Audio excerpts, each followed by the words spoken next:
రేవంత్ రెడ్డి గారు, నేను, మా మంత్రివర్గ సహచరులు తెలంగాణ ప్రజల ఆకాంక్షలు తీర్చడానికి ఏమాత్రం వెనుకాడము. ఇటీవల ముగిసిన అసెంబ్లీ ఎన్నికల సందర్భంగా తెలంగాణలో ఇందిరమ్మ రాజ్యం తెస్తామని మాటిచ్చాం. నిర్బంధాలు, నియంతృత్వ ధోరణులు ఉండవని చెప్పాం.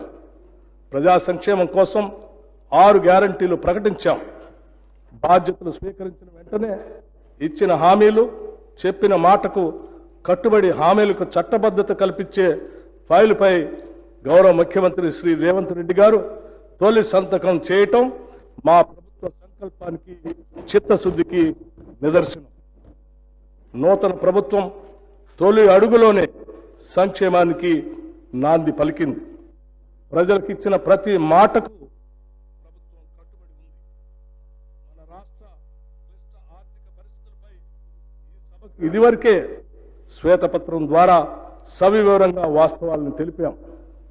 ఇటువంటి విపత్కర ఆర్థిక పరిస్థితుల్లో కూడా మేము ప్రజా సంక్షేమానికి, రేవంత్ రెడ్డి గారు నేను కట్టుబడి ఉన్నాం. మా మంత్రివర్గ సహచరులు ఆడమ్ స్మిత్ చెప్పినట్లుగా ప్రజల ఆకాంక్ష, మానవ జీవన ప్రమాణాలు ఏమాత్రం మొత్తంగా పెంచే బహుముఖ ప్రణాళిక ఏది లేదు. అసెంబ్లీ ఎన్నికల సందర్భంగా తెలంగాణలో అందుబాటులో ఉన్న వనరులని వివిధ సాధన మార్గాల ద్వారా నిర్బంధాలు, నియంతృత్వ ధోరణులు ఉండవని పాలకుల నిర్వాకంతో ప్రజా సంక్షేమం రాష్ట్రంలో 6 గ్యారంటీలు ప్రకటించే కష్టాలు వచ్చాయి.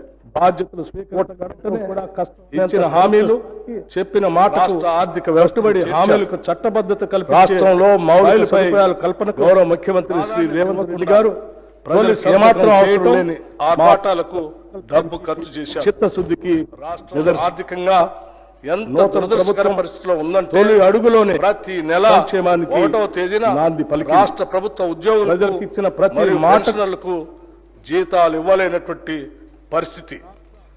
దీనివల్ల ఉద్యోగుల క్రెడిట్ స్కోర్, ఇదివరకే సిబిల్ స్కోర్ శ్వేతపత్రం దెబ్బతినటం వల్ల సవివర రుణాలు పొందడం కూడా కష్టమవుతాం. ఇటువంటి విపత్కర వృద్ధుల ఆర్థిక పరిస్థితుల్లో కూడా మేము ప్రజా సంక్షేమానికి పొందడం కోసం చేసిన వాగ్దానాలకి కట్టుబడి ఉన్నామన్నమైంది.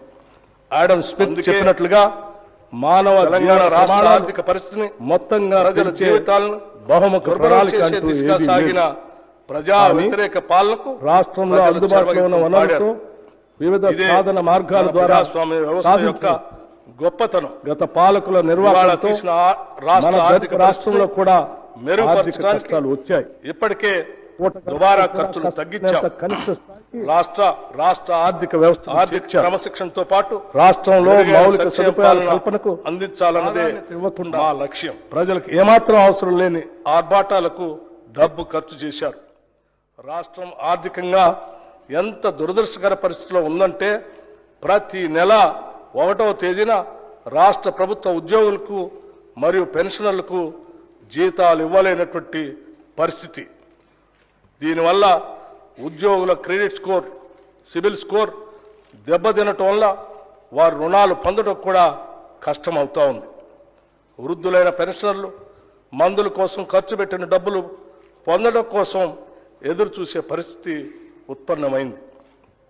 అందుకే తెలంగాణ రాష్ట్ర ఆర్థిక పరిస్థితిని, ప్రజల జీవితాలను దుర్భరం చేసే దిశగా సాగిన ప్రజా వ్యతిరేక పాలనకు ప్రజలు చరమగీతం పాడారు.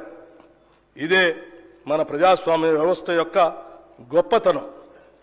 దివాళా తీసిన రాష్ట్ర ఆర్థిక పరిస్థితిని మెరుగుపరచడానికి ఇప్పటికే దుబారా ఖర్చులు తగ్గించాం. రాష్ట్ర ఆర్థిక క్రమశిక్షణతో పాటు మెరుగైన సంక్షేమ పాలన అందించాలన్నదే మా లక్ష్యం.